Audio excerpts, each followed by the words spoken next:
to the 757 Spy Flight over on YouTube.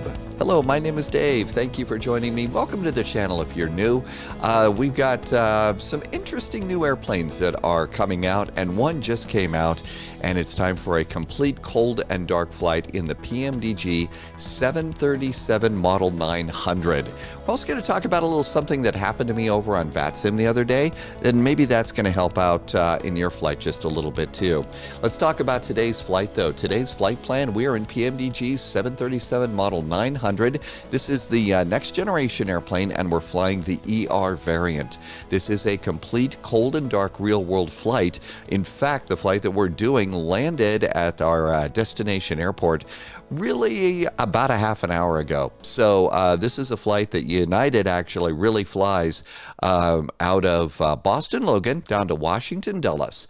And a little bit later on in the in this video, we're going to talk about dealing with crowded VATSIM ATC and what it was that I did, and maybe this is something that you ought to consider doing for you. The add-ons that I'm using for today's flight is Navigraph, SimBrief, and SimToolkit Pro.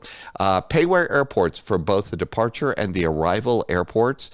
I think that really does add something, especially at some of the bigger airports. I'm also using a little bit of GSX on today's flight, and I also used SimAware for VATSIM and FlightAware. So I meant to put the word FlightAware in there to go and try and find a real world flight with the kind of aircraft that we're using. I think that that's kind of a cool thing to do here in the world of flight sim. Today's flight is Boston to Washington Dulles. I'm departing just like real world. Boston is for right now, because this is a recorded video, your departure runways might be a little bit different, including, you know, departures and arrivals too, but maybe that'll help out a bit. Over at Dulles, Dulles is landing on the ones, so we'll plan on one right. Our cruise altitude for today's flight level 360. Flight time's 1 hour and 45 minutes. This is a 479-mile flight. So pretty easygoing flight here today. And like I said, one of the things that I wanted to chat about is something that happened to me yesterday on the Spy Flight. We were coming in to a very, very crowded Phoenix airport. There was one controller online, and the thing that happened is we were on our descent. We got beeped, and so we switched over to the center and could not break through. There were so many other airplanes, people talking on top of each other, and what are we going to do? Because there was just no way for us to even get into the flow. There were so many airplanes going into Phoenix.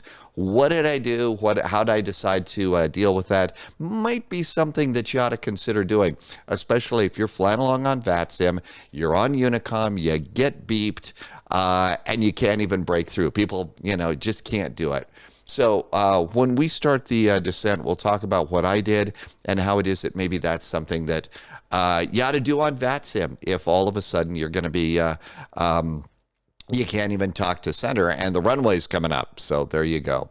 The real world flight that we took we're flying today departed out of Bravo 31. They went into gate Delta 18. So we're all set to go there. Weather is pretty good. It's a little bit breezy. We've got 15 knot winds here in Boston, 5 knot winds at Washington Dulles. It should be a fairly easygoing flight. So let's talk a little bit about the PMDG 737. This is an incredibly well-done airplane.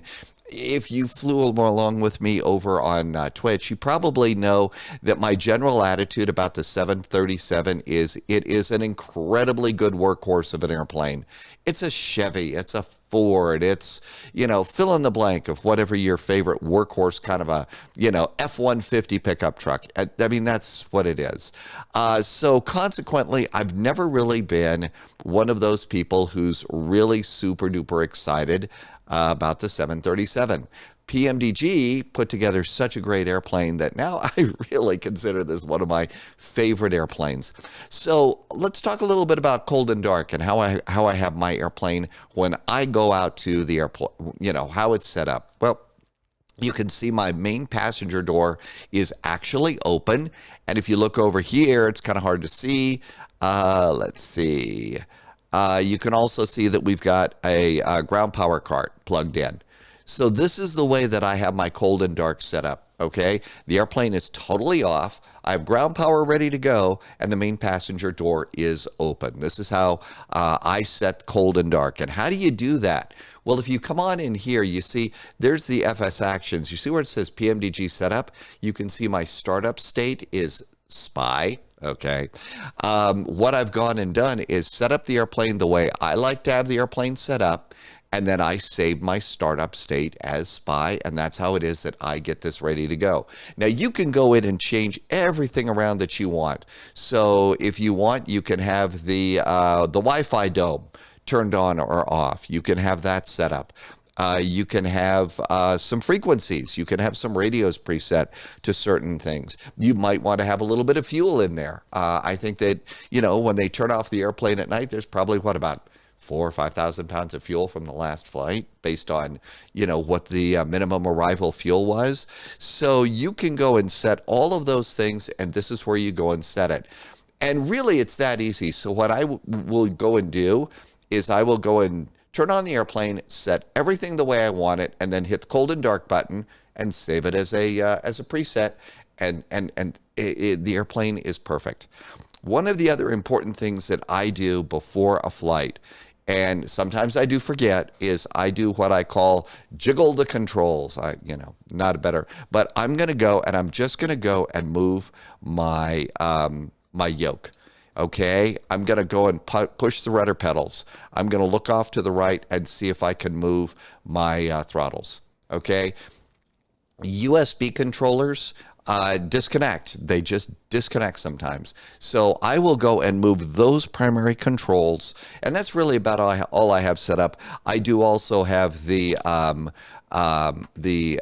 speed brake lever. I'm using the Thrustmaster Airbus controls. That's the only set I've got. So that's the way it works for me. And so I go and I move the controls around, and there we go. Now, at this point in time, this is usually how I come out to the airport. I move my controls around, and my next step is to do FS actions. There are several ways to load the airplane. You can just, hit the fuel and the payload buttons, put some numbers in, fire the plane, and go. If you want a little bit more immersion, the way that I usually do this is, you can see there's my ground power there. I do have my chalk set. So we're going to come over here, and you can get the jetway two different ways. We can also get the jetway through GSX. And so one of the things I'll do is with GSX, I'll go and use this mostly for a jetway, and then I'll also use it for pushback. It seems to work pretty good.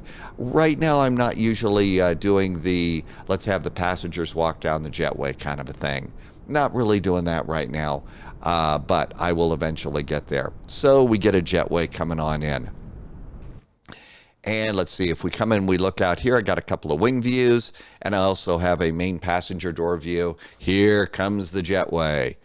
And by the way, this Boston airport really does have, nice terminals modeled and nice jetways. So if you have some time, go walk through this. I don't know, is anybody else starting to feel the need for donuts right now? It is kind of cool to see those sorts of things in there. At least I'm geeky enough to like that. All right, so this is page 1 of airplane service. Page 2 is fuel. This is the next thing that I go and I do with the PMDG airplanes. And again, you can go and just jam the fuel in on the other page. I like just a little bit of immersion with all of this. So one of the things I'll do is come over here, and I'm going to go and grab my block fuel, and that's 14,962 pounds. I do run Boeings in pounds, and everybody else pretty much in kgs. So 14962. 14962. I read the numbers for myself, not for you. And then I put that into target. And then I request the fuel truck right now. Now, let's say you're kind of clicking around and stuff, and you're noticing that it's not very responsive. Come back up to GSX and just turn it off. Your jetway will remain in place, so you can go ahead and do that. So, okay, that takes care, and my fuel truck is arriving. Next page is passengers. How many passengers have we got? So that's going to be page 3 on the Lido style of charts, and passengers are 116. So 116, 116. That goes in there. And I'd leave the passengers at the terminal for the moment. And then the last thing is cargo. Right now, my cargo is the line after passengers, and it's 7.8. The old way that I do this is I'll just grab the calculator because it's early in the morning and it's too early for math. 7.8 divided by 2 is 3.9. So that's the way that I've been loading my airplane right now, is I will go and do 3.9, and I'll put that up front, and 3.9, and I'll put this in the back. Now, I'm starting to hear some chit-chat that this is not entirely the best way to do it. Because this is a very long Boeing 737, you need to, from what I'm being told, put a little bit more fuel cargo up front. Because apparently, this airplane, if you don't load it correctly, it tips onto its tail. So you got to watch out for that sort of thing. You probably also saw that I also called for the baggage carts to come up. So we got the baggage carts coming on up there. I'm going to go back over here to fuel, and by now I can start the fuel flowing. And we haven't even turned on the airplane. So that's basically how it is that I start the loading process. The only other thing that I've really done aside from flight planning is I've come over here and I've got what I call my little stack of charts here. In the old days, pilots, in paper charts, they'd stack them up in the order that they needed the charts. Well, this is the order that I need the charts down here. So it's my timeline down here as opposed to a stack of paper. But I try and get my charts stacked up the way that I want to do this. I don't use the sync. I just prefer to stack up my own charts the way I want them. And as soon as I'm done, I can delete them and get them out of the way. We are over here at Bravo 31, that's United Land here. It's going to be a real simple taxi. We'll push back taxiway Alpha to Bravo, and then we loop-de-loop around here. Right now, Boston's departing on 4 right, so we're good to go there. It's the Blizzard departure, which means we get to do a nice little loop-de-loop around the airport out to Blizzard. Coming in, we're doing the Hyper arrival via Barnes. So we'll come over here into Hyper, and when we go and stack up the flight plan, make sure that Tycon, Yak and Tycon show up there because we're going to be landing to the north on runways 1 right. We also have an airport chart here, so there's 1 right. After we come on in, we're going to catch the Delta taxiway into the Charlie Delta area here. And it's not listed. The real world flight came in at Delta 18, so that's actually right here, and we're actually going to want to try and get over here to Echo because the real world flight went in there to Delta 18, and we want to be real, right? It's that immersion thing. We just got through with a really nice event called Cross the Land, and one of the things that I was yammering about in Cross the Land is back timing. An on-time departure. We have got another event that's coming up on April 1st, no fooling, called Cross the Pond. That is another one of those events that you have to depart on time. So as we go on over the next few months here on the Spy Flight, we're going to be talking more and more about on-time departures, and I'll explain more. If you want to see what I was talking about with the back timing your departure so that you can get an on-time departure, the video just before this one has got that in there. And I will tell you that I was ready to go 10 minutes before my pushback time. I had the smoothest departure out of Cross the Land ever, and that was because of that. All right, we are done. We are fueling the airplane. Let's come on up here and start flipping switches. And the power switch here on the 737 is the battery, and there is our battery going on. We do have ground power. We're going to pop that in too.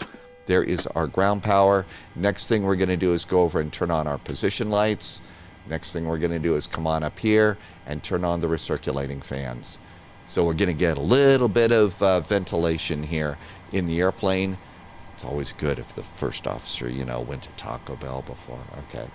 So there it is. This thing's starting to come to life. I also like to come up here to the panel brightness. This is the backlighting, and I like to just backlight the panel just a bit.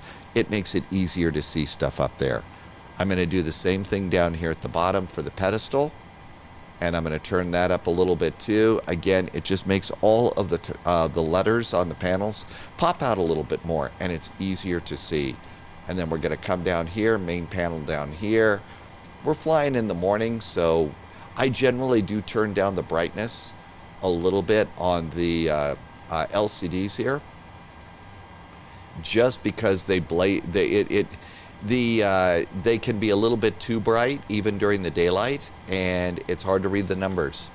Okay, and our airplane is coming to life. I'm going to clear that caution, and let's go on, start doing some things. We can hit the FMC button.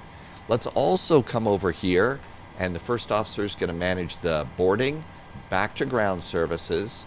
So over here you can see fuel is flowing. In fact, we're almost done fueling. And then we're going to go to page 4, and you can see by now all of the cargo stuff has lined itself up outside the airplane, and we can go ahead and we can start loading. You can also do some of this with GSX. GSX is sort of like, looks really good, but this is the way you actually put suitcases on the airplane, make the numbers go up. So that's why it is that I do it this way. And everything's looking good. Next thing I'm going to do is look at my nav data. We're good till February 23rd. And then we can come up here, and we're going to come over and do the nav buttons. Really simple. The IRS1, IRS2 both goes to nav. And that should be good. I give it a second, and then we can do position init. We are at KBOS Boston.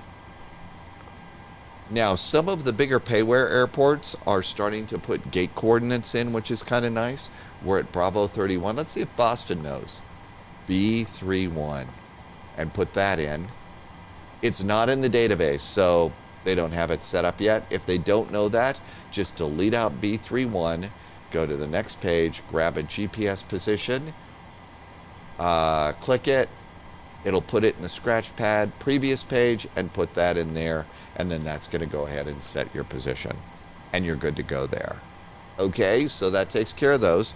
Now then, we're still anxiously awaiting the PMDG electronic flight bag. That's how it is that we're going to be able to go ahead and, I believe, interface directly with SimBrief flight plans and stuff. I don't know for sure. But right now, we got to use the SimBrief downloader. I've already got all of this stuff set up, so you just have to click it, and that's all it does. And it actually downloads flight plans and puts them into all of the airplanes that I have set up to download. I just do them all. I don't bother turning them on and off. It doesn't take that much work. And now we should have a flight plan. So we can go to route, and Boston's still down in the scratch pad, so we can do origin and request the flight plan.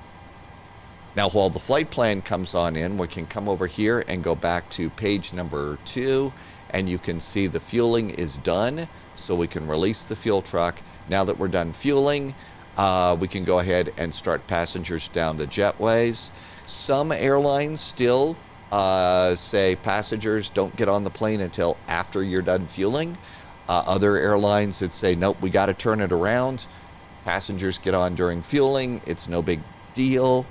I guess this is just the way that I've been doing it. So perhaps that's a little bit old school, but, you know, that's just the way I've been kind of programmed myself to do that.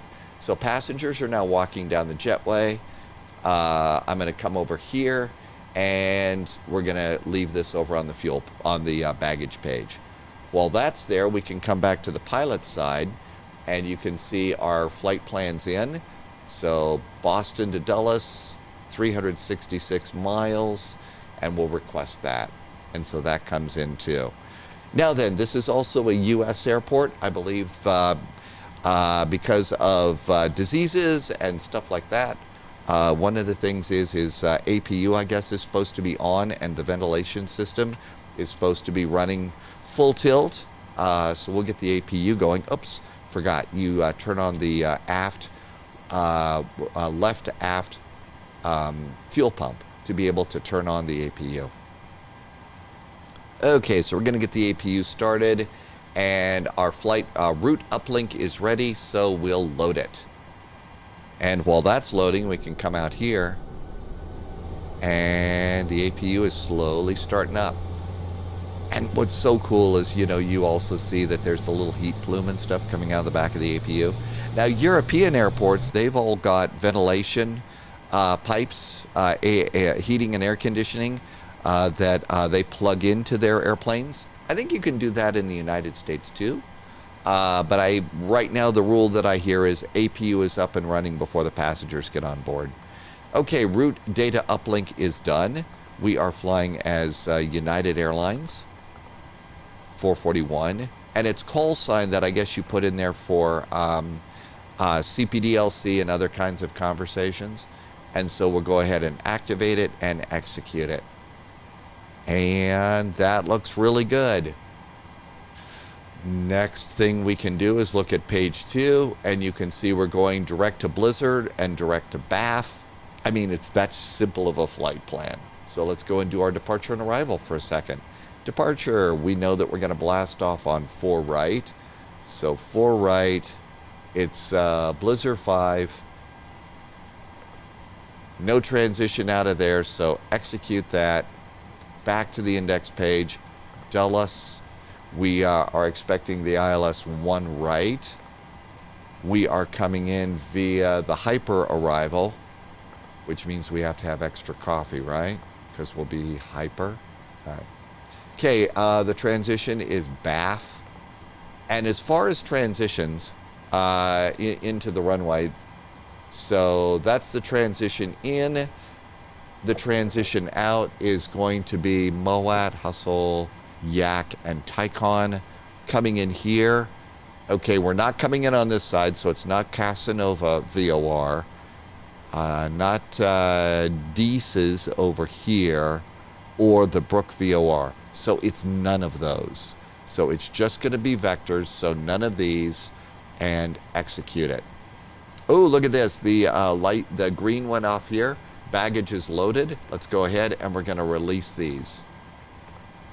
And we're going to go and put this over on the passenger side and keep going. By now, I think I've got an APU up and running so we can turn the PACs on. So there goes our PACs. When I do PACs, I'm trying to remember after PACs, this is when I do cabin pressurization. We're going to flight level 360 for today's flight. 360. And the arrival altitude at Dulles is 313 feet. So just 300 for an arrival. So there is cruise altitude, landing altitude, and we got those taken care of. How about that? So that's how it is that I try and do certain things. Now, if I wanted to be a really good pilot, one of the things that I would do is I would have my checklist open, and I should do that. I just need to have a little more coffee. All right, our departure runway is going to be runway 4 right. That means we have a departure heading of 035. So I'm going to put that in now. ATC on VATSIM wants you to be like real pilots and actually look at your departure chart and look for a top altitude or a cleared altitude. And most SIDs have them, not all of them do. This one does. Our cleared or top altitude is 5,000 feet. That's what they mean when they say in your clearance, climb via the SID, and don't give you an initial climb altitude clearance. They want you to go and look at the actual chart and get that number out of there. That's something that it sounds to me like ATC is still having a hard time getting people to understand on that. Okay, so all of this is looking good. One of the other things that I like to use for flying the Boeing 737 is the topper calculator. And the topper calculator is a small payware that you can get. You don't need this, but I enjoy using it. So I'm told that it is designed by the people that did the real calculators. I don't know if that's true, but if it is, that's sort of like, oh, that's pretty cool. Now, one of the things is I am flying an ER, and so Topper did not work for me when I had a bunch of fuel jammed in here. So we got to wait for Topper to get the ERs in here too. We are at KBOS, Bast, and Logan. We are departing off of 4 right. It's going to be full runway. Our condition is dry. Winds at Baston are 040 at 15 knots. The outside air temperature is 4 degrees. The altimeter here is 2968. And I'm going to take off. Now, generally with this, because it's a longer airplane, I'm hearing that you ought to use a little more flap. So I use flaps 10 for takeoff, and I also start off with a D rate because, you know, saving fuel, that sort of thing. Okay, how's everything looking here? Passengers, 106. Passengers are done. It's time to go. So we are looking good here. Let's look down here. I'm just going to go and look through the flight plan. And I'm going to look for mostly a discontinuity. There should be one set of vectors here from the end of the star into Tycon to Mosby. That looks good. Our flight plan's ready to go. Back to route and performance. We're going to flight level 360. Let's see, cruise winds. Oftentimes that's a question. Where do you get your cruise winds? You go to page 1 if you're using the default style of flight plan. This is the Lido style or default over on SimBrief, and there is average winds. It's 244 at 31 knots. So 244 at 31 knots is our average cruise winds. Next is our cost index. This cost index is going to be 33. So 33 is our cost index. Reserves. Okay, reserves are simple. It's down here. You're looking for FinRes and Alton. FinRes is final reserve. Alternate is your alternate airport. And basically this is a combination of contingency, alternate, and final reserve. Contingency is 15 minutes of flying. Final reserve is 30 minutes of flying, and to get to our alternate, Pittsburgh is 37 minutes. These three numbers add up to 5738. You convert it to decimals, so it's 5.7. So 5.7. There we go. And all of that is looking good. How about that? I think we're ready to go. So everything's looking good here. As the passengers are boarded, this is usually when I will go and trip in the APU generators. I'm also going to turn on my hydraulic systems now and turn off the ground power. And as we can come over here, I'm going to go and return. I'm going to doors, and now I'm going to close the 1L. So this door again starts open. The door starts cold and dark is open. This is how it is that I make this work.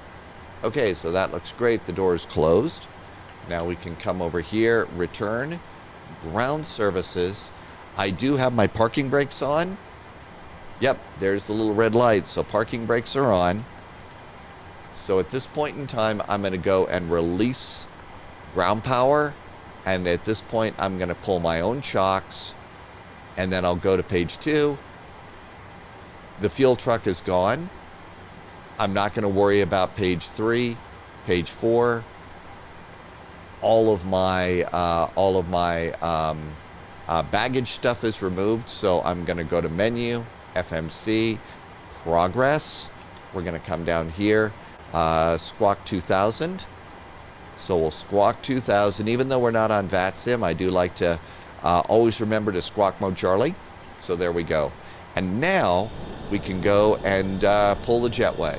So let's go in and activate GSX again. And we're going to operate the jetway.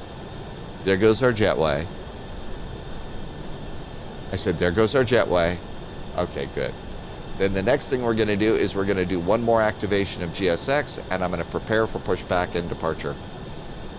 And it's going to put a little bit of, some people are going to start to appear outside, and we're going to make the final adjustments to our flight plan while they're getting ready to push back. So as we look down here, the next thing that I'm going to do is grab my zero fuel weight. And on this airplane, since we don't get a load sheet, just click zero fuel weight. It'll put it in there, and that's it. This gives us a gross weight of 145.2. It's always going to yell at you about speeds. Don't worry about it right now.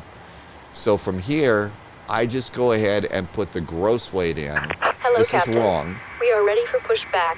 I don't have my takeoff weight, so 145,200. 145,200. Everything else is set. Calculate.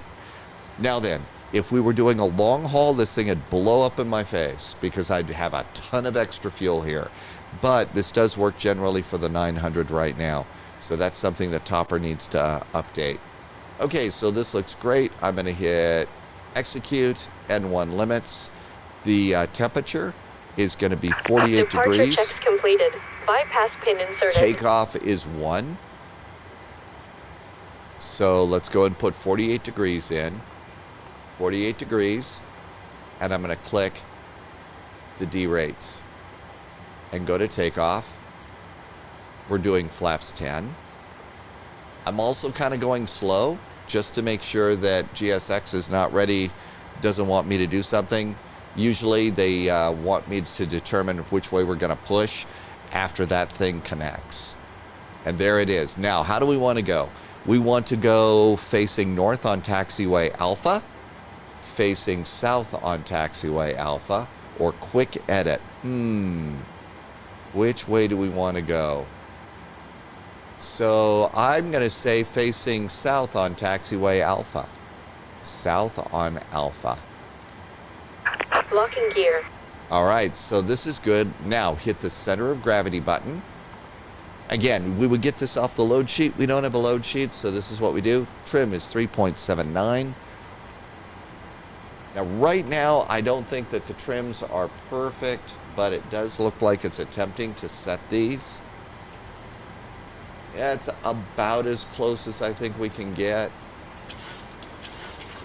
So I think that'll work. I think that that number, I think that that number is off because I think we need to have a little more fuel up front. And so I need to learn how to do that. But I think that's why it is that we can't change this anymore. Now, you notice that we have some speeds here, 134, 135, 142. This is fine to use unless you want to jump down rabbit holes like I am. And that's why I'm using Topper. Topper is definitely different. So this is 150 and 163. You don't need those numbers, but if you want to play rabbit hole like I do, we'll put these numbers in. So 150, 150, 163. After I do that 163, I'm going to come up here. I'm going to put in 163 for my speed. 163, and then after I get speed, I've already done heading and altitude. This is my cue to turn on my flight directors. Flight directors are on. And at this point in time, I think we're ready to go. Let's look up here and see what we got. Up, should have done seat belts. Let's also arm the emergency exit lights. Those are good.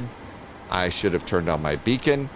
We're going to start rolling the airplane around, and everything else is looking good. Let's see, I have not turned on my windshield heaters. So windshield heaters are good to do. Usually I do these beforehand, especially in the wintertime. And then we could also turn on the yaw damper. And I think we're ready to go. So if we were on VATSIM, we'd do announce our intentions. We'd get clearance. But this is the point where I will usually try and have the airplane ready to go before, if I'm on VATSIM, I call for clearance. So if they tell me I'm clear to push and start, we don't have to wait for GSX. We just go. And we're ready to go. So, parking brakes.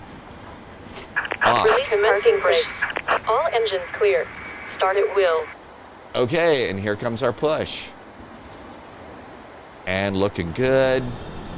By the way, if you're seeing these cabin views, and you say, how did you get the cabin views? Okay, so one of the things that you can do is you can walk over here. Remember how in PMDG you were stopped at the door here? You couldn't walk through the door? Watch this little bit of Harry Potter magic. Whatever, okay, we get to walk through doors. We can walk through that door now, and once you do that, you can position yourself in the cabin, and you can set a cabin view. Okay, so there you go. That is really, really nice, and I appreciate that. Altimeter is 2968. We could set our altimeter.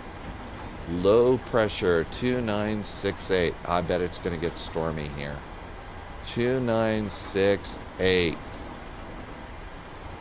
All right, and I think we can also turn on some engines. So let's go ahead and do the rest of our fuel pumps. There goes our fuel pumps. That looks good. Let's do packs off.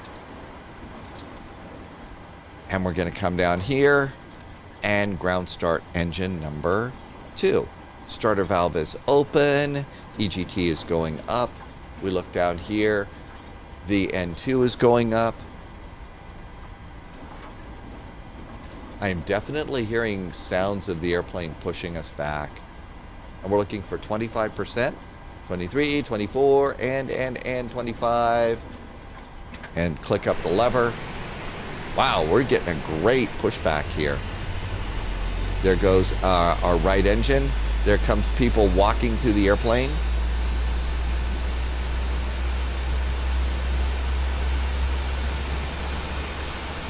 So the crew chief is basically positioning themselves over here between themselves and the terminal, and they're going to stop at the point where they're going to stop your pushback. So if you're over here and you're looking out here and you're starting to see the crew chief show up, you know that's where they're going to stop the nose of the airplane. What a good pushback. This one was really good. So there's our crew chief, and they're going to stop us right there. Set parking brakes. How about that? Almost like magic. And there goes our parking brake. Waiting your confirmation for a good engine start. Now, I've already got engine number 1 up right now, so life is good. So this is usually when I'm going to go ahead and get rid of GSX. So we're going to go ahead and say confirm one good engine start. And then come back up here and Unlocking deselect GSX. And now we'll go ahead and start engine number 1. And let's come on down here. Starter valve is open. We have EGT, exhaust gas temperature. It's how hot it is out the backside of your engine. And then we're looking over here at N2, 18, 19. Again, we're looking at for 25%. 23, 24, and 25 fuel. There goes our big pushback truck. Here comes our other engine. Now, I don't think that okay, so she's coming over here. I don't think that the, so now she's going to talk to us way back here. Disconnected. Bypass She should pin be up by removed. the nose. So I think that the Left is clear. GSX profile for Right this is airplane clear. is a little funky. And that's why it's that way. So there we go. And we're getting a good start on both of our engines. So life is good there. 18, 19, starter valve is off. We just heard the click. So all of this is good. Let's go ahead and get the packs back on. I usually get those on for passenger comfort. And once I get those on, we'll come on down here and get the generators. There are generators. So we're off the APU. I'm going to do my isolation valve. And we'll turn off the APU bleed. And everything's looking good to go there. Everything looks nice up here. I usually put the electric monitoring to generator 1. And then we can come down here. I'm going to do taxi light here. We'll also turn off the APU. And if we look down here, life is good down here. We are squawking transponders, so all of that looks good. I think it's time to go. Shall we depart? So what I usually like to do is I've got my chart with the moving map set up here. Even though I generally know Boston Airport, I really like to have the moving map, and I put it over just right off to the side so that I can keep an eye on that. Usually in VATSIM, particularly in a VATSIM event, it's crowded, it's crazy, and that's just really nice to be able to see. So parking brakes are off. You might have heard a little click. That was me locking my chair in so that I don't tip back. That is a thing. 737NG driver who does YouTube videos about this airplane did a great video about taxiing on the center line. And so if you've got a nose wheel tiller set up, you usually use that for a tight 90-degree turn. Otherwise, 737NG driver says you steer with rudder pedals. And about 10 knots here in the closed terminal area, up to 30 knots if you got a long straightaway, like, you know, going out to runway 8 at Denver, something like that. If we wanted to be good pilots, one of the things I like to do is come over here, put all of my engine instruments on the top, hit the system video, and elevators, ailerons, and I don't usually do the rudder because we're steering, but you could have done those. You might also have noticed that my backup instrument's a little bit blazingly hot there, so I will also turn that down a little bit so I can see that a little better. And we're doing pretty good. Oh, look at that. You see the American flag over there? That's the flag that's outside the fire station here. Okay, chances are they're going to move us over to the Bravo taxiway. And we could do it at Echo or Kila. We'll do it over at Kila, but it's an easier turn. We're taxiing along at 8 knots. And if it seems a little slow, look out the passenger window. We've all sat in this seat before. You look out the passenger window, yeah, it's about the taxi speed. So 8 to 10 knots in these tight areas, especially when you've got to make, what we're about to do is a 90-degree turn. Should have looked over there, made sure there's no airplanes. Look around over here. And you can see how nicely, if you're at 8 to 10 knots, it's handling the turn. And then around we go here, and then we're going to come over here and go the other way. So we're taking the Bravo taxiway out to our runway. Now, generally on a turn like this, it does cost you a little bit of speed, so you might need to bump your throttles up a little bit. But once you get this airplane going, it really is pretty good as far as a taxi speeds. In the wintertime, generally airlines delay deploying flaps for takeoff until they get out of the slushy areas and stuff. And if that's waiting until you get closer to the runway, there you go. But wintertime, you do that so you don't get a bunch of snow and slush and junk up in your flap mechanism. So we can look over here. And there's several ways to do it. You can click the 10, and that'll do that for you. Or you can also, I don't have the Airbus flap lever set up because there's 4 D10s there, and there's, 8 on a 737 or something. So that's a good way to do that. 14 knots. We're going a little fast. So back to thrust idle, and around we go. If they're landing on 4 left, you might get a hold short, and this happened to me the other day, and it happened at Frankfurt. And the thing about is, you know how sometimes accents kind of trip you up a little bit? Well, I was told to hold short of the ILS, hold at the ILS line. Okay, so there's several lines that you'd hold short on. Here is a hold short line there. But there's also another one for the ILS that you have to watch out for. And I didn't understand, hold short at the ILS, because they were using the ILS for that runway that I was about to cross. I thought that was pretty cool. As we come up to the right, there it is. See, it even says ILS line. That's what they meant. As we come on up here a little bit closer, I'm going to do my LNAV and my VNAV buttons. And we're coming on up to the line. So here is our hold short for 4 right.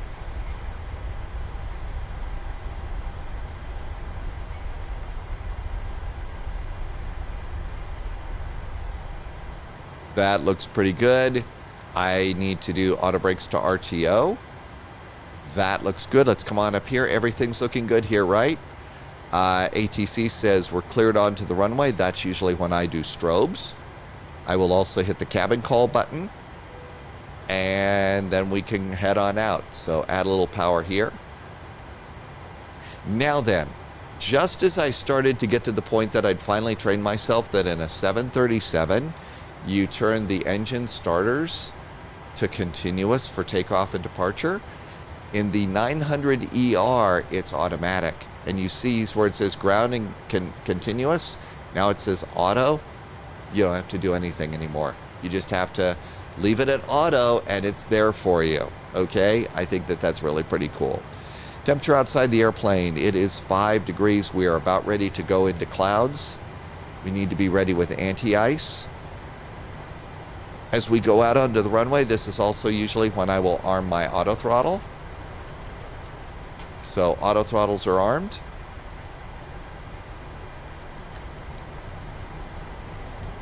Sometimes you have to hit it a few times. This is also a time when you go and you see there's a fuel flow reset. Fuel flow reset. And I'm a really, really bad pilot about on takeoff hitting the clock button. I need to do a better job of the clock button. Out we go. Good long runway here.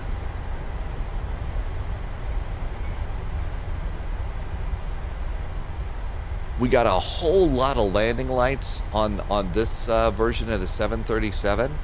I'm just going to do these two.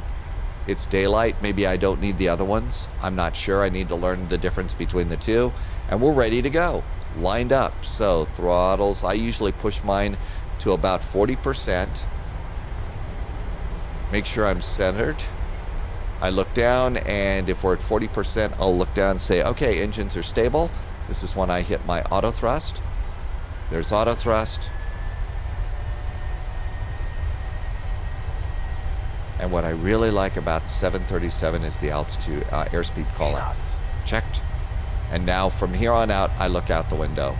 Co-pilot will read the speeds.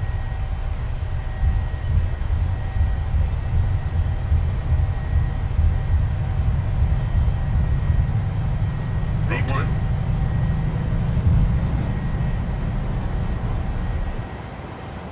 Positive rate of climb. Gear.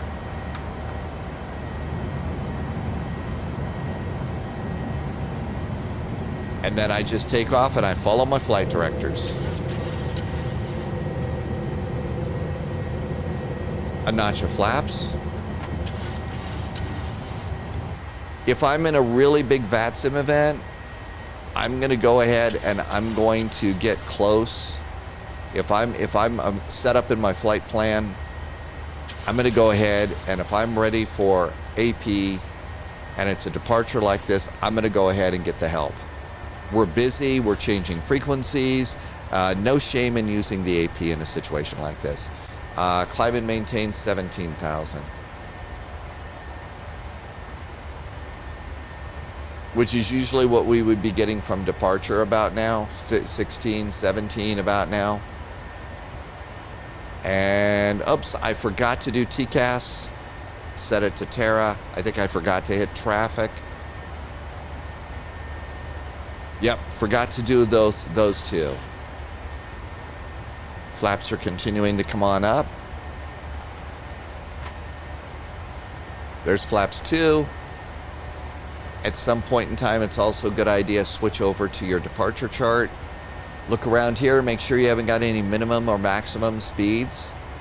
Our maximum speed is 260 around the turn. This airplane will follow it. Some of the older airplanes won't. There's Herbie, continuing the climb. We're 230. I'm going to go ahead and flaps up. It's 8 degrees. We are in clouds. I'm going to do engine anti-ice. And flaps can go up. Here come our leading edge slats.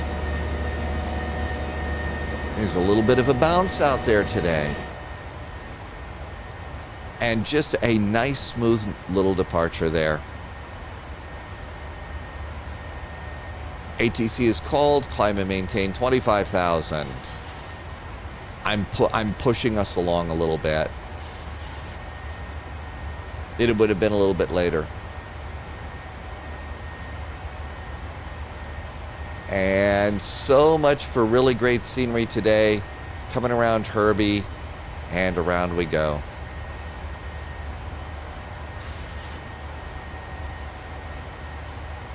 Once you also get the AP on, if we had better scenery, it's also fun to watch a departure from the passenger windows if you can. It's really kind of nice.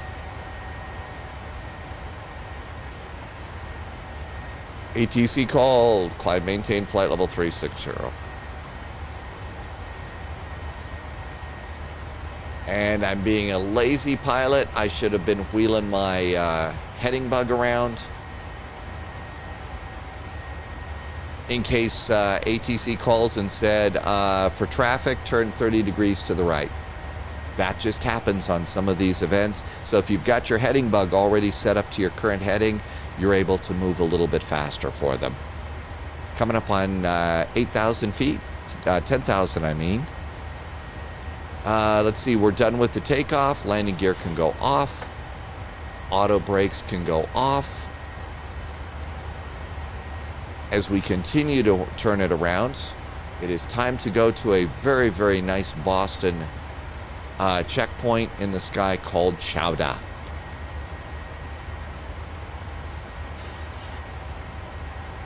Okay, passing 9,000 feet. Here we are, almost to 10, 8, 9, and 10. Landing lights. Nose light, taxi light can go off. I usually do a 10,000 foot cabin call. That lets cabin crew know 10,000 feet. They're still in their seats at this point in the takeoff, but this is, you hear that chime usually at about 10,000 feet. And that's when they get on the PA and start saying, hey, seatbelt sign's still on, you can't get up yet. But while you're waiting for the seatbelt sign to come off, check the seat pocket in front of you. We've got a great credit card deal for you. I mean, you've been in a passenger seat, right? That's what they're doing at about 10,000 feet. We have definitely got a little bit of wind today. Look at that airspeed moving up and down. And we're coming around to steam. This is a good point. I'm going to do airports and data.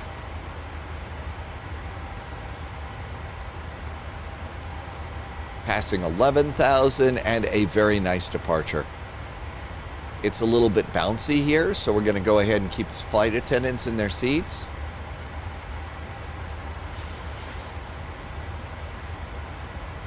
And then as we kind of start coming around here, I'm going to go ahead and have my first look at the progress page. We're 400 miles from Dulles. 7.3 is our fuel. Now, it's going to be a little bit low, especially on departure. But I'm going to look down here and see how it says 5.7. We're in great shape. There is a line here in this. If you are in a very busy VATSIM event and you're waiting behind 10 other airplanes for takeoff and stuff, one of the important fuel numbers to look off here is tee-off fuel. And unless you're a golfer, it means takeoff fuel. And it says 14,462.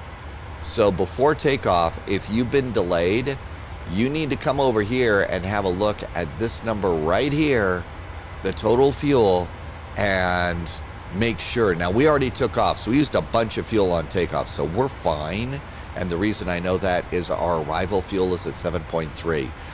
But, excuse me, but the point is, before you take off, if you're not right on time, and probably real world pilots, they look at those two numbers no matter what and make sure, are we at or above the takeoff fuel? My guess is we probably were, so life is great. But that is a way for you to have a little bit of peace of mind as you're departing in a very, very big VATSIM event. If you've got a little peace of mind like that, you just know, okay, we got enough fuel. I can worry about ATC and whatever else is coming my way. And there is that turn. So 290, 288. And you can see that we're slowly starting to increase the distance between waypoints.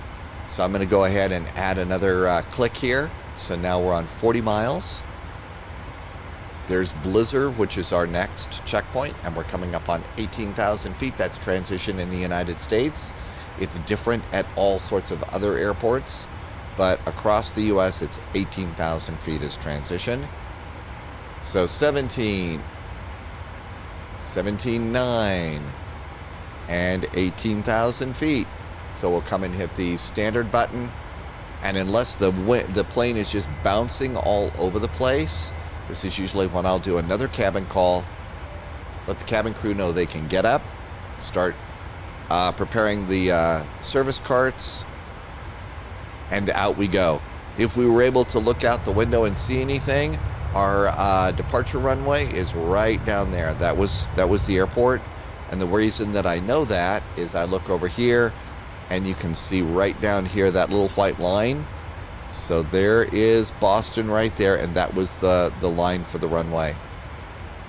So we're good to go there. We just crossed over that as we get ready to depart out of Boston. Over here on charts, I'll go ahead and I'll get out of the SID at this point, and just out we go. And we're in really good shape. So the way that I usually do these things is as we continue the climb, everything is great. One of the things that we're going to be getting here once we get to the cruise page is a top of descent number. And when the top of descent gets to be about 75, instead of making you sit here and listen to me yap through cruise, which is, you know, it's a cruise. Well, what else could we say? I usually pause the recording of the video. So when I pause, you should pause too if you're flying along with me. And then when you get to a top of descent right around 75 miles, start the video up again. And that way you can follow along a bunch of the, all of the button pushes that I'm doing. But before I do that, I was going to do a little bit on coming into Phoenix yesterday. We were coming in from LA. We had already started our descent on a standard arrival, a regular old star, and then we got beeped from ATC, and it was contact me. Well, it was so busy in the Phoenix area. People were talking on top of each other. We're getting closer and closer to the airport, and I still wasn't able to check in to get, are we sequenced in and ready to land? I didn't, just couldn't do it. So what do you do when that happens? Okay, two options. You can just keep on going in, and chances are they're going to get cranky with you. All right, they're just going to get cranky with you. But as we're coming in here, so probably if we were on VATSIM, we are coming in via Barnes, and probably between Bolts and Jets or Lancaster is when we would probably get beeped. And hey, contact me on this frequency, but we can't get in. Oh my gosh, what else could we do? Well, I don't want to disconnect, and I'm not just going to go blazing into their airspace and stuff like that until I can, make contact with ATC.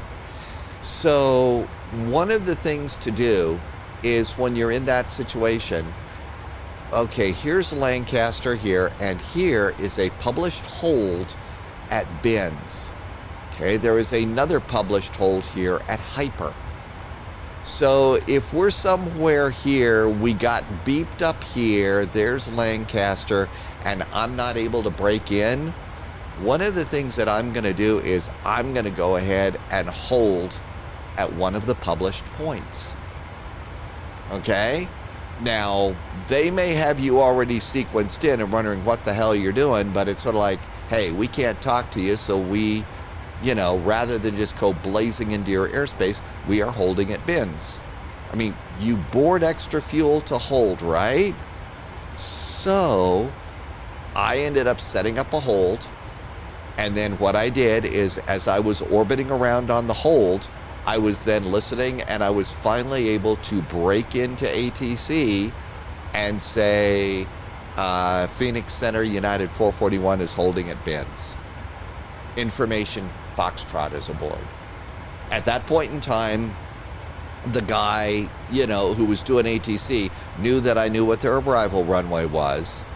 They beat me like 20 minutes before, and I wasn't able to talk because they were so busy, but then knew that I was at their published hold.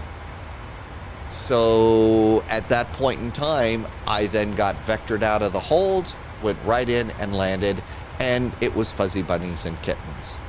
So because ATC on VATSIM is getting more and more jammed up now, one of the things that I figure is worth talking about in the VATSIM community is, what do you do when you're coming into a very crowded area, an overworked controller, and you can't check in because people, there's 3 people talking on top of each other, all trying to check in with this controller. I think that the procedure that might be a good idea is to stop at a hold. Stop at a hold point on your arrival. Maintain separation from other airplanes, but just go and set the hold up. And so in my case, if we were going to do that here, I'd set up a hold at bins. There's another really good reason to do this. Right now, in the world of VATSIM, we're getting treated to a long-haul, top-to-bottom ATC event virtually every 90 days now. So every 6 months, we get a cross-the-pond event. Next one's coming up April Fool's Day. 6 months after that, we get another cross-the-pond. Well, every 6 months or so, we just finished cross-the-land. I'm going to guess in about 6 months, there's going to be cross-the-land going in the other direction. And on those events, there are so many pilots in there, you're almost guaranteed to have to do a hold or two. By thinking about a normal day of ATC like this, and if you can't break into ATC, setting up a hold is probably good training on your airplane to learn how to do a hold. So I think those are the 2 good reasons to do those sorts of things, and maybe that's one of the things to think about. If you're coming in and you just can't break into ATC, set up a hold, and a hold on, at a hold point on your approach in. And maybe ATC, that's the thing for us to start doing, and that can be a standard VATSIM procedure for, the increasingly crowded skies of the world of VATSIM. It'll be interesting to hear. This is really, we started to chat a little bit about it on Twitter, on Twitch the other day, on a spy flight. This is the first time I've laid it out, over here on YouTube. It'll be interesting to see if some other people are paying attention, listen to that and say, that's a really good idea, or, man, that's a really crappy idea. Shut up. So we'll see if that's what happens on that one. But so far, so good. Let's see, we're past 25,000 feet. This is usually where, unless we've got really bad turbulence, I'm going to go ahead and we should do seatbelts to auto. We're also out of the clouds. I'm going to turn off my anti-ice. And we are flying like a pro. Flying like a pro. And the 737-900, we're flying the exact same route that a real 737-900 flew just a few hours before I started this video today. So that's one of the cool things to do too, especially if you want to start being really good at VATSIM type events. So let's go ahead and start thinking a little bit about our arrival. If we were on VATSIM, one of the things that I would be doing is I would be going to SimAware, and I would be looking to see what's going on at Dulles. Well, right now, obviously, it's early in the morning. Everybody's gone to bed. Nobody's up yet. So what's another option? In the United States, going to the DIST page and looking at KIAD, you look at the real world. What do we got? Let's see. Dulles Information Romeo. Winds 320 at 5, 10 miles visibility. The altimeter is ILS. Approaches 1 right, 1 center, 1 left, departing from 30. Hey, we're all set and ready to go. This is what the real world is doing. If you're in Europe, and you don't have digital ATIS available to you, what you could do is go to Flight Radar 24 or FlightAware and put in the airport. So let's say we were basically, let's say we were going into Frankfurt. So I use FlightAware. So let's go to FlightAware. I said let's go to FlightAware. There we go. And EDDF, Frankfurt. Well, let's look and see. And so just putting this in, we can come in and look and see. It looks like Frankfurt is landing and taking off to the east. Pretty easy to tell what's going on. And so if you have a hard time remembering runways like I do, you could come in here, EDDF, Frankfurt, charts, taxi, and we can come and look at the airport. I think it's pretty clear they're using the 7s. It's pretty clear Frankfurt's on the 7s right now. Yep. So this airplane's over here on 7 left. This airplane is on 7 right. They're probably blasting off. Yep, this airplane blasted off on 7 center. So you can do a little Sherlock Holmesing here for checking out the European airports and figuring out what it is that you should do. By the way, that's a good thing to do even if you're flying in VATSIM and there's no ATC where you're going. Figure out what's going on in the real world, because chances are if VATSIM should magically appear out of nowhere, which sometimes happens, and it's great and it's appreciated, at that point in time you're basically able to go and set yourself up and you're all ready to go. So you're following the real world, which is great. We're coming up on 36,000 feet. So there's final cruise, seatbelts are off, passengers are chilling. So we're gonna go from climb to cruise. There we go, there's cruise mode, and you can see we are 160 miles from top of descent. So we got about 100 miles. Usually when I do these videos, it's rather early here at Spy HQ. Sun's probably up now. We're getting ready for another 5 inches of snow in the next day or so. So this is usually the time when I like to go and just make a nice breakfast in the morning, and we're all ready to go for our arrival. So this is when I'm going to hit pause on the recording. You hit pause on the video. When this number is around 75 miles from top of descent, that's when you start the video again, and we will do our arrival and our descent into Washington, Dulles. And there is our airplane. See you 75 miles from top of descent.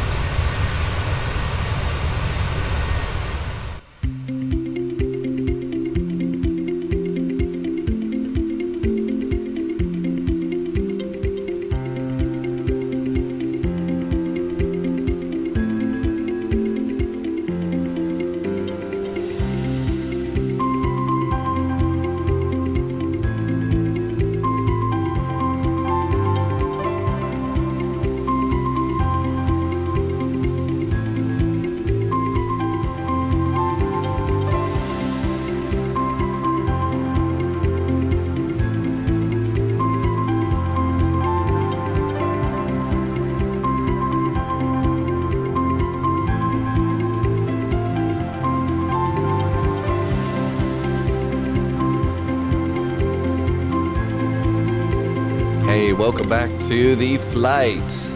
Hope you got a nice breakfast out there and a nice little break as we get ready to come on into Washington, Dulles. So let's hop back into the sim cockpit. We are right around 60 miles. So I wanted to go and zip around just a little bit over there on the drone cam. Drone cam, if you don't have one set up and you have an extra Xbox controller for your drone cam, you really can get some nice little zipping around kinds of things, right? Okay, so now that we're back in the cockpit, let's get ready for our approach. This is a real simple process. If there's ATC, you can go and by now you should be within range of the ATIS of the airport. So you can use the ATC button, just click the ATC frequency on XPilot or VPilot, and you should be fine. If not, come on back over here. We're using digital digital ATIS. It is now Information Romeo, still using the ones. I'm going to go ahead and I'm going to Control C. And I've got some flight notes, which, by the way, if you like this flight note thing that I got here, I did cut and paste most of this down into the description. You can copy and paste it into NotePad. It works great. Using runway 1 right, 1 center, and 1 left is what we're doing. Little thing that I will do. So we're getting ready to come on in. How much, what do we have here? We've got 50 miles, so we got time to yap about this quickly. So right now, as we do a quick check-in here, we're through looking at Frankfurt. So let's come on down here, and let's go to Dulles. So right now, we are expecting to land at Washington Dulles' runway 1 right. Let's go ahead and get rid of the Boston charts. So one of the things I'll be doing is I will also go into the approach page, and if they're also using the other runways, I will go and pin the ILSs for the other runways down here, because they may shift us to another runway. And if you've already got them stacked up in your charts here, you're ready to go. That's pretty cool. So let's go, and we're going to go and set the ILS. And even if it's a beautiful day in the neighborhood, I will go in and I will put in the ILS. So it's going to be 110.1. That's our runway. I will also go and think, Dulles may shift me to another runway. Which would they probably do? Now, if there's just 2 runways, I'll go and get the other one. They might put me on 1 center. So I'm going to go and do ILS 1 center. There it is. I'm going to put that in there too. So if they're using 2 runways for landing, if you put the other ILS frequency in, which is 111.3, and all you have to do is if they shift you to another runway, just hit that little button right there and you're ready to go. Let's see. Do we have a VOR at the airport? Yeah. Washington does have the Armel VOR, 113.5. If there's one over the right, somewhere near the center of the runway, I will usually pop that in over here. So Armel is 113.5, and I'll make that active. This gives me an extra DME, distance measuring, another nav aid to be able to use coming in. Our inbound course is going to be 011 degrees, so we'll set that into the course. And minimums, that's always at the bottom of the chart. Minimums for a Category 1 landing, 512 feet. So we'll come over here, and on the barrow, we're going to put 512 feet. And there is 300. I'll just hold the button down. 3, 4. There's 512. Okay, so there is our minimum set. We're ready for landing. We're in great shape. The only other thing that we might do is preset, and that's one of the cool things that Boeing does here, is the altimeter is 2978, so we can dial in 2978 as a altimeter. So at 18,000 feet, we could just hit a button. It makes it so much easier. Top of descent is now 20 miles away. By now, ATC should have called us if all is right with the world and told us to descend via the Hyper 8 arrival, Washington landing north. So for us, they might have also given us a runway. So we want to be at 4,000 feet here at Hustle. So 4,000 feet clears us all the way down on the star. So we're going to put in 4,000. This is a Boeing. You put in the altitude, and if you've got your flight management computer set up right, the airplane descends for you. Now Airbus, the A320, you got to actually hit the button. You have to actually tell it to do a managed descent for you. over in the A320. Airbus wants the pilot to intervene and say, yes, airplane, you may descend. So, and right now, top of descent's around 20 miles. And if you look over here, you can see top of descent is supposed to happen at 14:45 Zulu. And if you look over here, it's 14:42.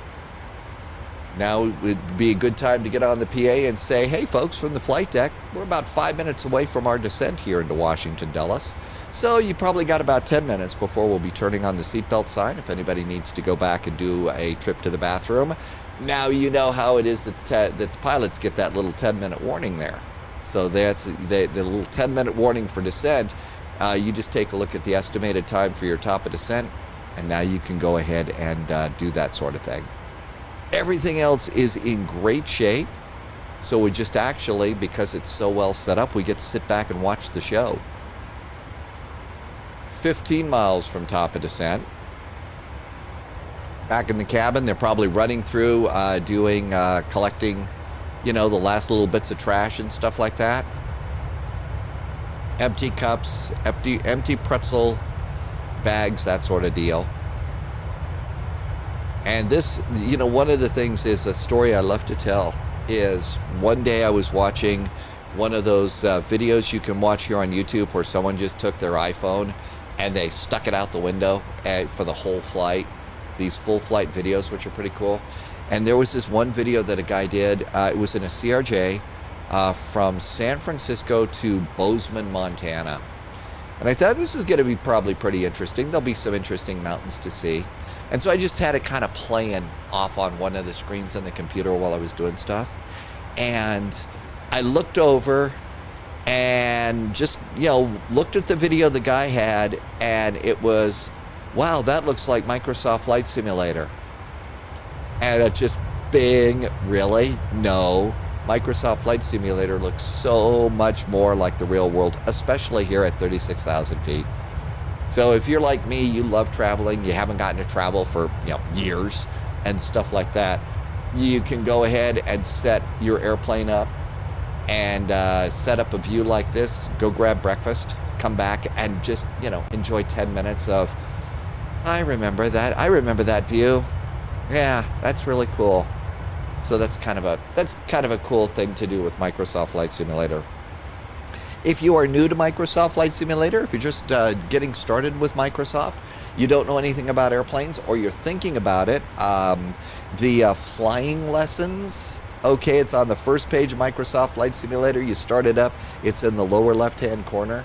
The flying lessons are great. You're going to learn how to fly a Cessna 152, just like I learned when I was getting my private pilot's license. So that's how you start learning how to fly airplanes, and eventually you get to the point where you're going to be able to fly something complex like this. So, that's one of the cool things to do. As soon as you get Microsoft Flight Simulator, and as soon as you know how to take off and land, the first thing you ought to do is go to your hometown airport, take off, and do what we like to call the I can see my house from here flight. Because a lot of people are able to look out the window and say, wow, that looks a little, that's my neighborhood. And it doesn't matter. It's not just a United States thing. It's a worldwide thing, because we have global, worldwide satellite, terrain photography. And I mean, this is kind of what it looks like out the window, which is pretty awesome.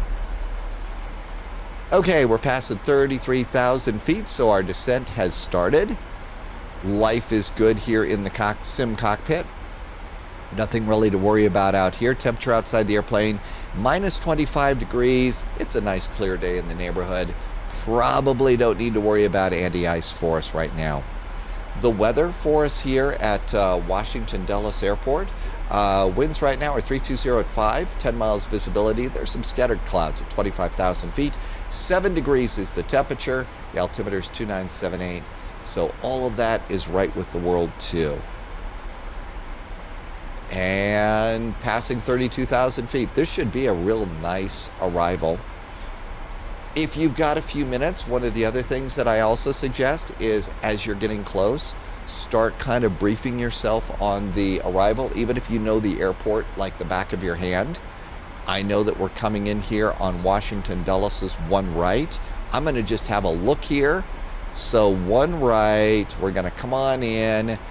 Let's see here. If we can, hit the Kilo 4 high speed, and then echo over here, because our gate is going to be Delta 18. That is our gate. If you're in a VATSIM event and it's jammed with airplanes and stuff, as soon as you get off the runway, they're going to probably, send you over to a ground control frequency. One of the first things that ground is probably going to ask you is, say parking. Okay? That's not your cue to be funny and just utter the word parking, because they don't like that. They don't have much of a sense of humor on that sort of thing. The whole point of what I'm saying, though, is if you decide, if you have a chance, go to Flight Radar 24, go to FlightAware, and at least get a general idea of what concourse your airline parks at. So, and that way you can go and give them a gate. So if we were in a VATSIM event, we just got off the runway and contacted ground and they said, say parking, I could say Delta 18. There you go. At which point they'll say, oh, and they'll say, continue taxi on Kilo, echo to the ramp. And you're done. You're out. That's it. You're set. And it took, what, less than 30 seconds to figure out a suitable gate. So that's why it is over here in the flight strip, I actually have a line here for gates, for parking gates. Because, hey, that's part of this airline thing is, finding the place to park. So there you go. That's why I do those sorts of things. Slide that back over there. How's our descent? It's coming up on 25,000 feet. This is usually the point when I'm going to go ahead and go seatbelts. Right now they are in auto mode. I'm going to go and put them into on. So seatbelts are on. And the other thing that I'm going to keep an eye on is this little guy right over here. This is the descent deviation. And if the little diamond is centered up here, then we're right in our proper place in the sky on our descent. If you're a little too high, a little bit too low, then you might need to, throw out speed brakes and slow it down, or, catch up a little bit. Generally, if you get a late descent, clearance for descent, one of the things to do is just throw out some speed brakes, and you'll catch up pretty quickly, I've found, in the 737s. One of the things is, it's going to get loud. So one of the things about the 900 is it's longer, and so tail strikes are a thing with this airplane. And if you look down here, you can see there is this little tail strike. There is a tail skid back here. So this is an airplane that actually does have tail skids. I don't know why it is that my antenna here is bent.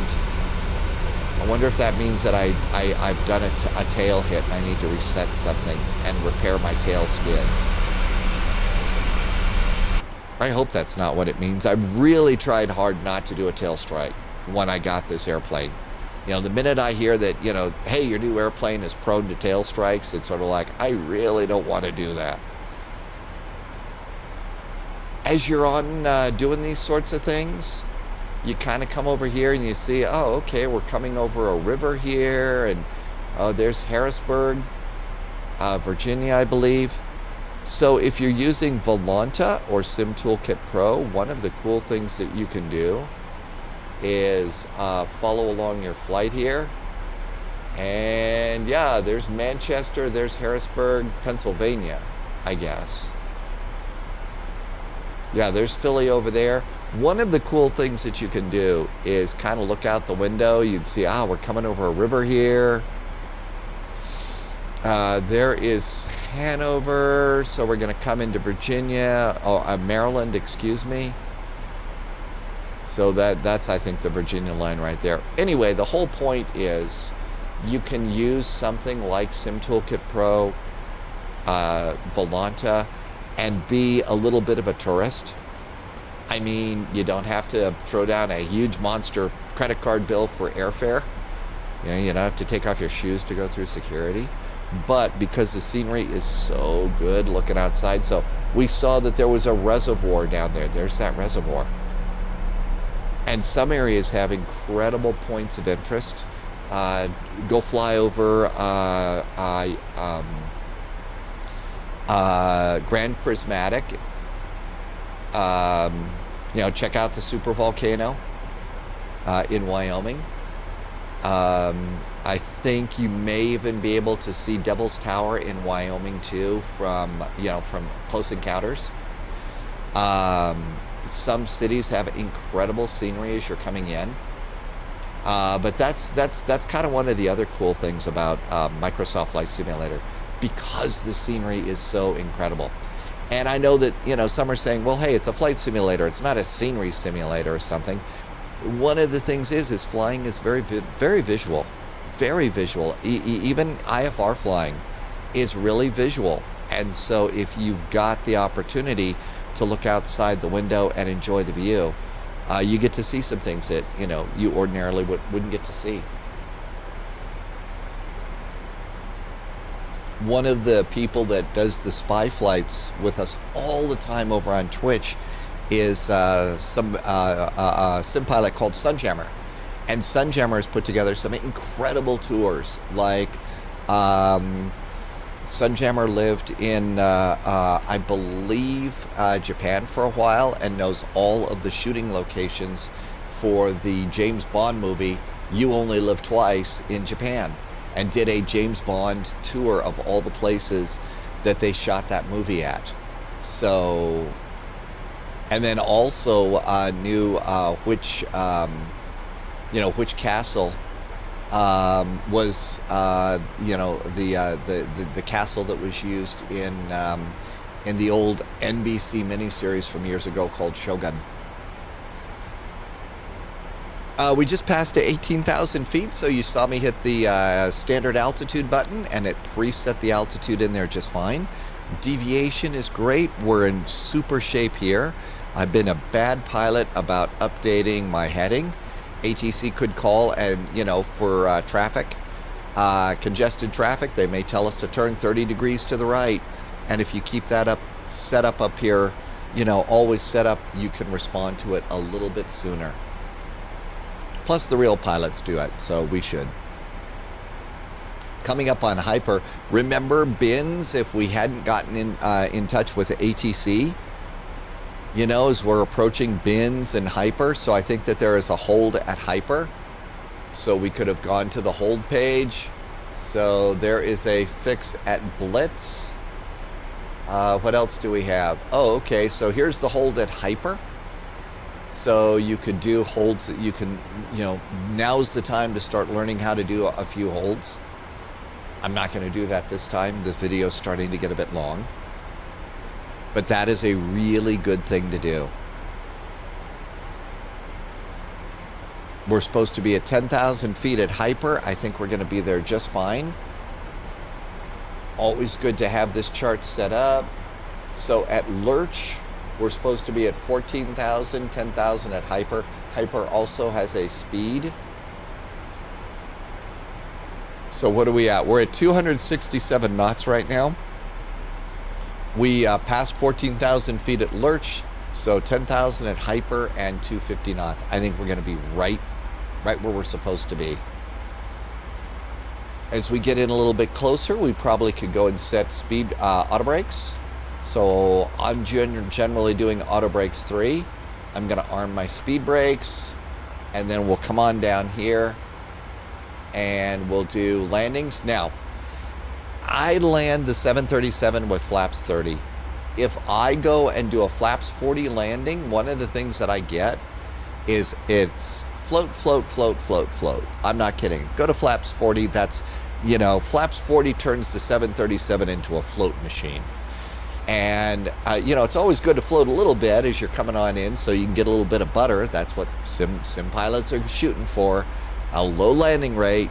But for me, flaps 40 just means we're going to float halfway down the runway. I'm clearly not doing something right. So that's why I do flaps 30 landings. Now, if it's a super duper short runway, I'm not going to care about, leaving butter all over the runway. I want to put my wheels down on the concrete as soon as I can so I can get stopped. So at that point, it is going to be flaps 40. But I'll almost be forcing it down to the ground myself. So, and I don't know what the real world pilots think about, flaps 30 versus flaps 40. I have no idea about landings. 249 is our heading. And let's see, I'm going to also go ahead and do sterile cockpit now. So 18,000, somewhere between 18,000 and 10,000 is when this is essentially the flight attendants prepare for landing, is generally when I do that. So they should be sitting down and doing seat belts and jump seats. Coming up on 10,000 feet, we'll also see the airplane slow to 250, and we'll do landing lights. We are out of the clouds. I don't think we need any anti-ice, so everything looks like it's in pretty good shape here. So anti-collision, logos, we don't need wing lights. Pressurization is good. We didn't kill our passengers today. That was a good thing. Here goes our speed reduction down to 250. And at 10,000 feet, we can go ahead and do the lights. So I'm just using the main landing lights here. I've got to learn the difference. We have retractables and fixed. I believe they use both. I don't know. I've got to read the I need to read the manual. Okay, no other speed restrictions after hyper. So generally, I will keep us straight up here at about 250 knots, unless ATC calls and tells me to do something else.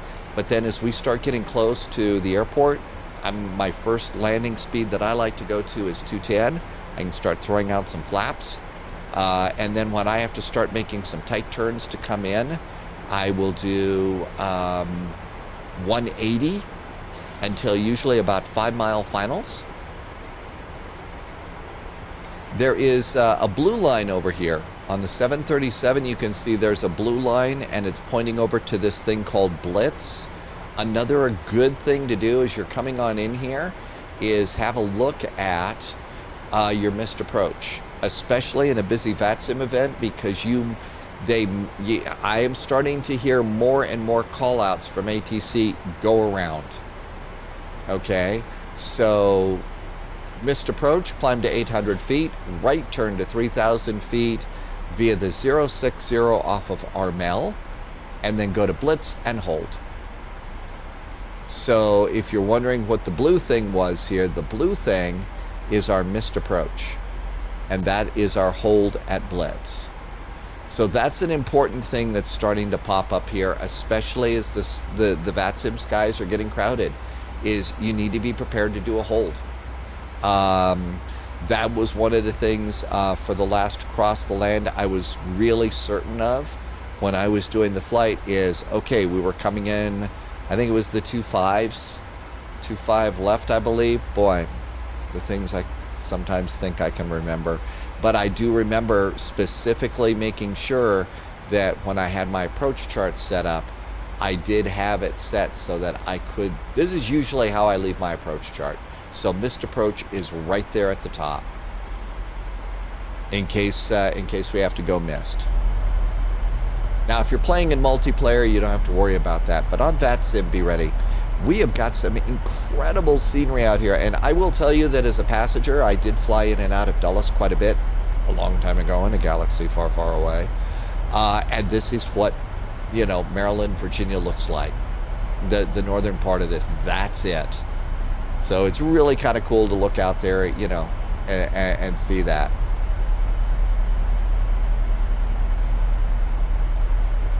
I forget which runway it is, but there is a big open pit quarry near Dulles, and I believe it's modeled.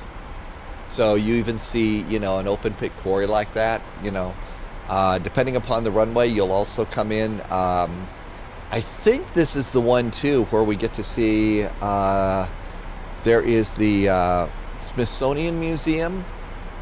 I believe that's...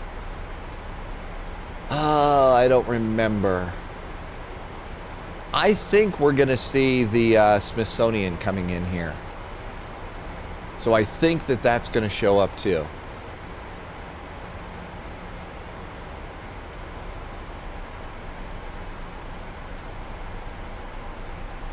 So that's worth looking at.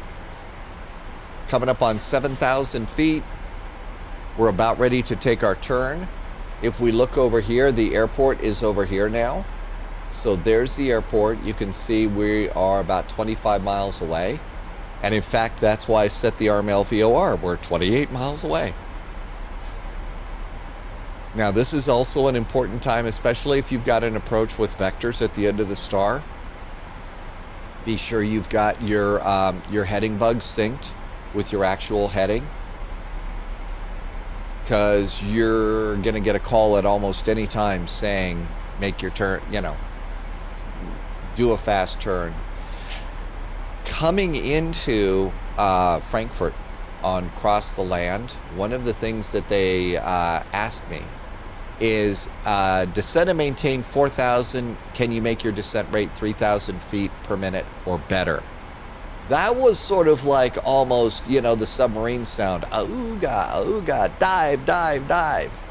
I mean, that's a bit of a descent. I said, okay, sure. I generally, on an event like VATSIM, I try and give the controllers everything they need.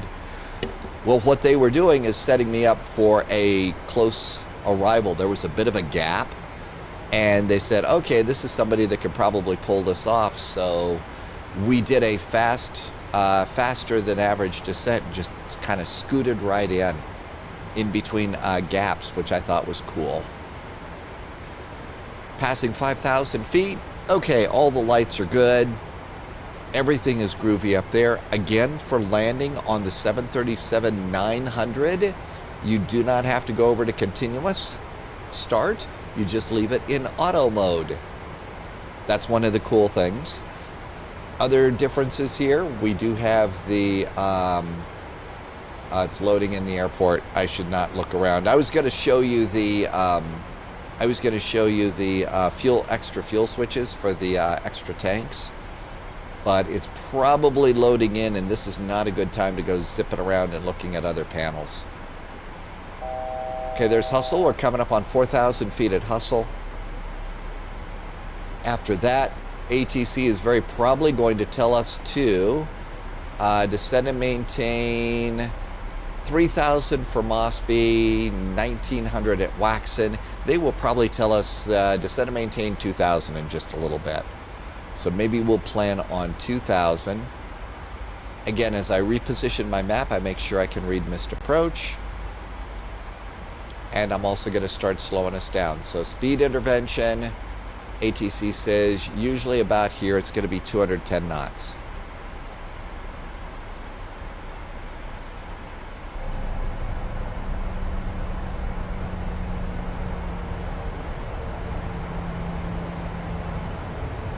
Well, we're definitely getting bounced about here.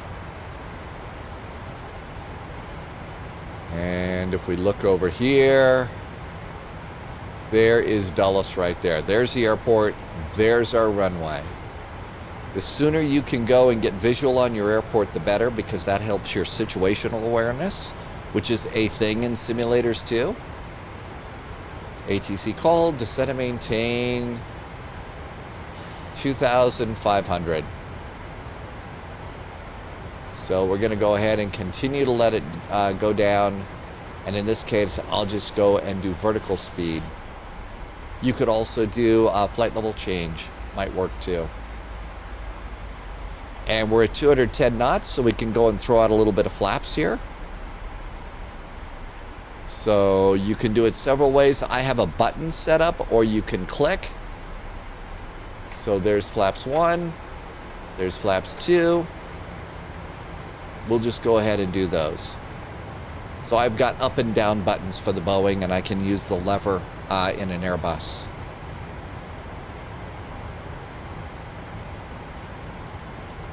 Heading's 191. Make sure this heading is synced up with that. Probably going down a little bit too fast. How about 750? We don't need to be right down there. So we're getting ready to come up here.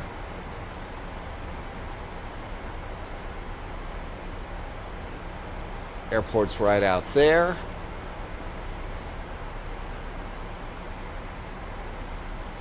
Nothing to worry about down here. All of our radios are good. If you can, be ready to go with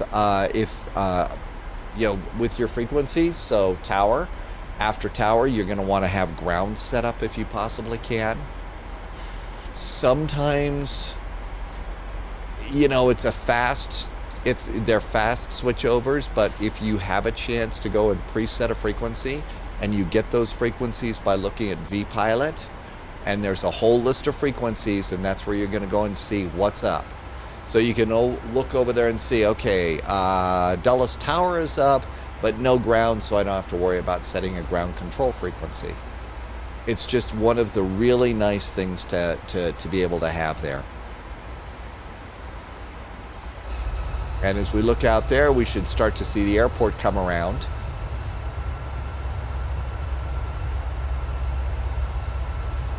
Just on the other side, it's behind the wing right now. I bet we can see it from the co-pilot's window. Hello, Dulles. There it is.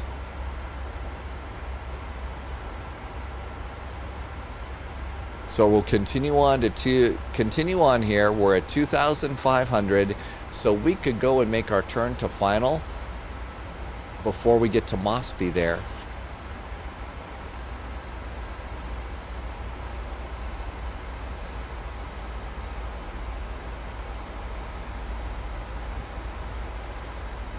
Fuel is 7.5 is what we're going to estimate, is our estimate in the tanks when we land. A quick reminder is I need final reserve and alternate is 5.7. Holy moly, we got plenty of fuel. So we don't have to worry about going around. If you can reassure yourself about that as you're coming in, that makes life a little bit nicer.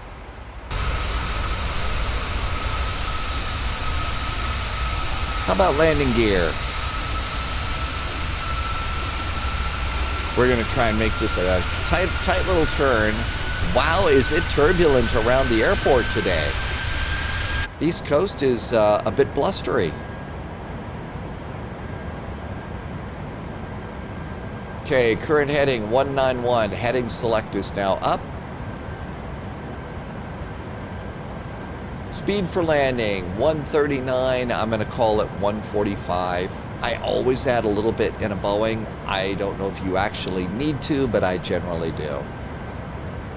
And we're a little bit off because of wind. So let's go ahead and get back on the line there.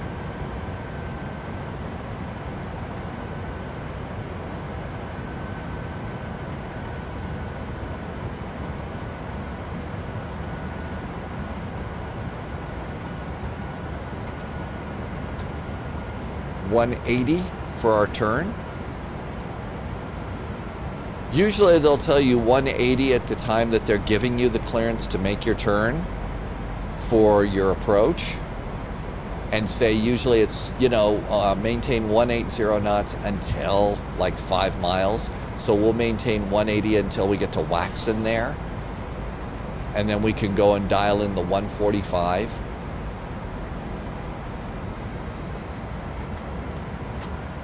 There's flaps 10.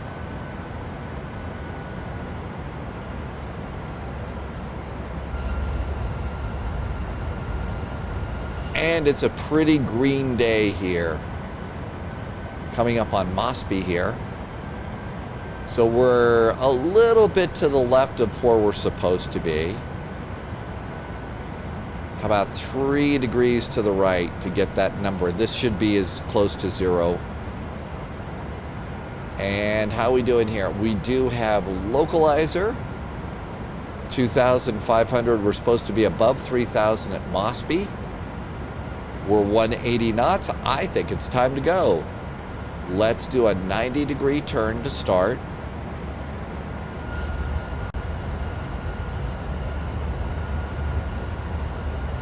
This is one of those little power line runs that they have cut through this part of the United States. Oh, look at that. You see this right here? There's our shadow. The sun's on the other side. There's our shadow. That's pretty cool. And let's continue the turn around here. And so we'll set ourselves up to snag the localizer. There's glide slope and localizer are now both active. We've got stars on both.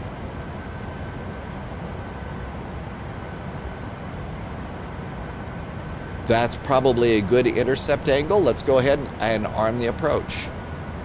I am never feeling bad about using things like arm the approach, use the ILS, even if we are on a visual.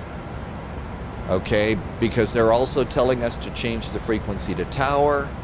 We've got to make sure our speeds are right, run through the little checklist in our head, gear down, 3 green, auto brakes, speed brakes, all of that other stuff. So that's why I never feel too terribly guilty about arming the approach like that. That way I'm not going to miss my turn. If I were doing a shared cockpit with somebody and all that, you know, maybe I'd fly it more like a real pilot. But right now, it's like get all the help that you can get.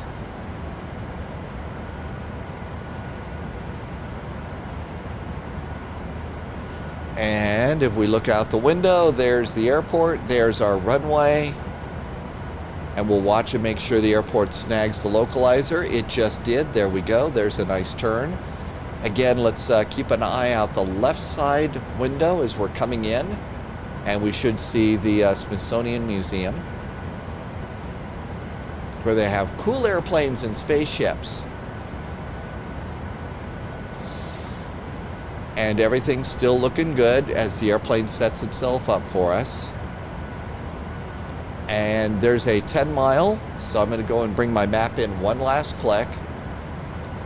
So now we're on the 5-mile range. There's the airport, and as we come up on 5 miles and Waxen is when we can go to our final approach speed. 145 is still good. We do have a bit of a crosswind, so we're a little bit crabby now. Definitely a little bit crabby to the left here. And we have got glide slope and localizer set. Life is good there. Almost to Waxen, which is conveniently about 5 miles from the runway.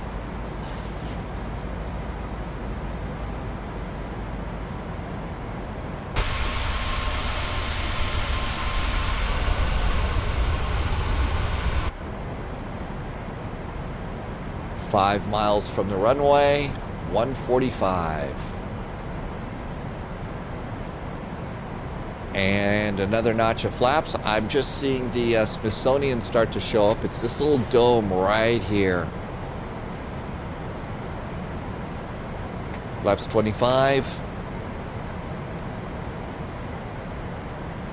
Speed's coming on down. Flaps 30. Everything looks good here. One of the last things I'll do before taking off the autopilot is I like to look at the wind arrow. So the wind, and I'll even visualize it. The wind is from that side blowing me that way.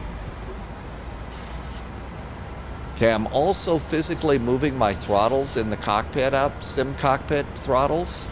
I'm moving them up to about halfway. Gently putting my feet on rudder pedals, my hand on the stick. And as the airplane stabilizes in the descent, if I can see the runway and everything looks good, this is about the time that I'll go ahead and say autopilot off. Captain's got the airplane. What could possibly go wrong? This is not an Airbus. You will have to make adjustments. Holy moly. It is a gusty day at Dulles. Whose idea was it to come here today? 400. There's the Smithsonian. Auto throttle is off. Captain's got throttles. 300. Approaching minimums. A little bit off, but that's okay. I'd rather be off in the direction the wind is going to 200. come Minimums. from, landing. A little bit high. It's a long runway. 100. Okay, we're not going to hit the target. Let's see if we can make sure that we put the airplane down before the end of the indicators on the 30. runway. 20. We're going to float almost 10. beyond that. Reverse. And I need to change the sensitivity of my rudder pedals.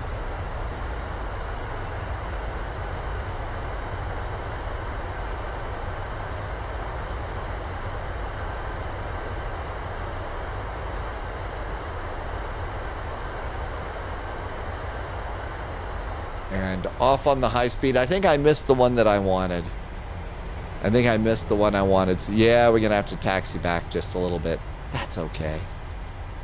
Welcome to Washington. Hey, we didn't scratch the paint. Speed brakes down.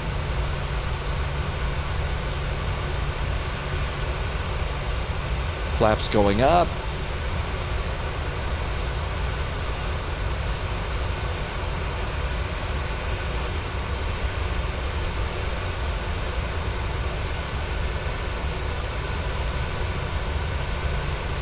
This is a really nice payware. The commuter terminal is pretty well done if you like doing the CRJ, which is definitely one of my favorite airplanes. And then we're over on the other side, so we have to loop back here just a little bit. I think you still get to do the mobile, you know, little buses between the terminals, but now that they've got the trains, underground trains between the terminals, I don't think they use those that much anymore.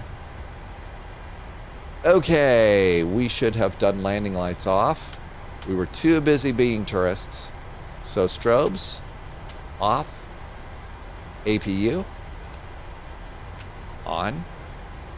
We should stop squawking Terra and go to transponder. Auto brakes can go off. There's auto brakes off. There's security waiting for us, making sure that we behave. And now we're looking for gate Delta 18, which is where the real airplane went to. Fuel on touchdown was perfect. We don't have a fuel problem, so that's good. Life is good there. Let's see, you could also, especially if you're going to do a second flight, you know, what I like to call continuing service to another airport or something, cycle the flight directors off. I think one airline term is called turnaround.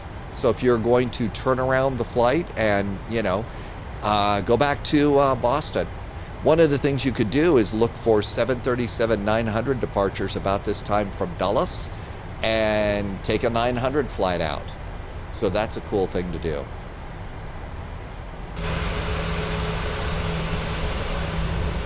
And like I said, just a great scenery this one is. More security people.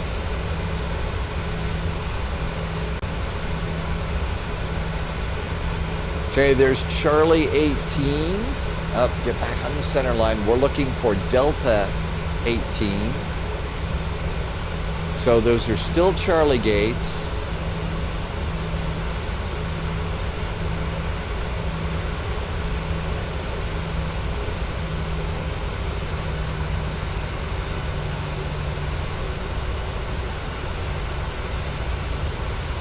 There's Delta 2.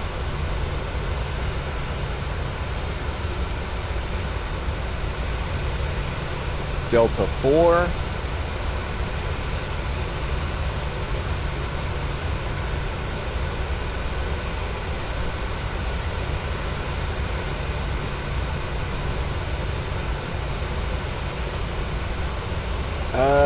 That looks like Delta 10, 12, 14, 16. So that's got to be Delta 18 right over there. If we have the co-pilot, so the co-pilot would be keeping a close eye and helping us figure it out. Can't see it from down there. Got to do it this way. There's Delta 16. Delta 18. And then in we go. Now, if we wanted to, we could have also gone into GSX, and GSX would have helped us, could have given us gate guidance going in. Might need a little bit of extra power to help get around this tight turn, especially at such a slow speed.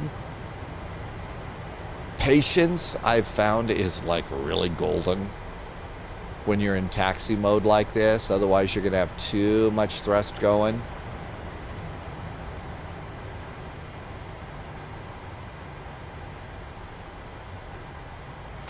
And some of these actually have correct markings on the ground. So there's 737 is that right there. So 737 is the second marker. It actually gives you the right markers. So those are getting really good. There are some, somebody's come out with some electronic gate guidance. It's an app I think I saw at flightsim.to. I don't think that it's been deployed to all the airports yet, but we're going to start getting those, which will be nice. And there we go right down there. Parking brakes. We do have the APU, so we can go and do engines. Let's do the generator switch real quick. And we're going to go and turn on the APU bleed. We're going to go ahead and get the cross feed on there. Let's see, the probe heaters are all automatic now too, by the way. So you don't have to do probe heaters. That's really good. Should have turned off the taxi lights as we're coming in here. Seatbelts, those need to go off. Disarm the emergency exit lights. Come on down here. Stop squawking transponder.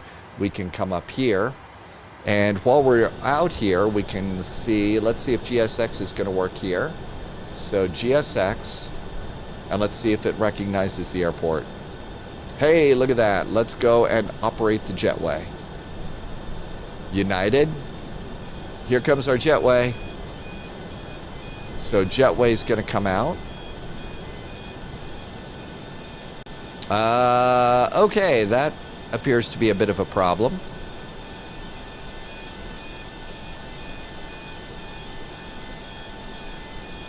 And there we go. That gate's in place. Yeah, that tug appears to be a bit of a problem. Now you can come down here, hit the menu page, go to Actions, Ground Services. So first thing they're going to want you to do is chocks. Chocks are in. Request a ground power card. We don't need to request a jetway. We're going to go over here to the passenger page, and we're going to put in 0. Let's also go to the next two pages and put a 0 in for baggage handling. And once you get those in, you can come over here and you can do request the baggage carts. So they're going to come out, return. By now the jetway is in place. Open the 1L. There's the 1L. There is our jetway in place. So that's looking good. And we'll return. We can go to ground services. There's page 1, nothing to worry about there. Page 2, nothing to worry about there. Page 3, doors open. We can start the passengers getting off the jetway. And then the last thing, wait for the baggage carts to show up. You can see our baggage carts are starting to show up here. And then we can unload. And we did it. How about that? We made it, and it even looks good here. The only problem right now I can see is that pushback cart. So, you know, hey, that seems to have worked really well. And so if you were following a real-world flight and doing your takeoff and landing with them too, one of the cool things to do is look and see how your on-time performance was. Did you beat the real-world airplane? You know, were you early or late?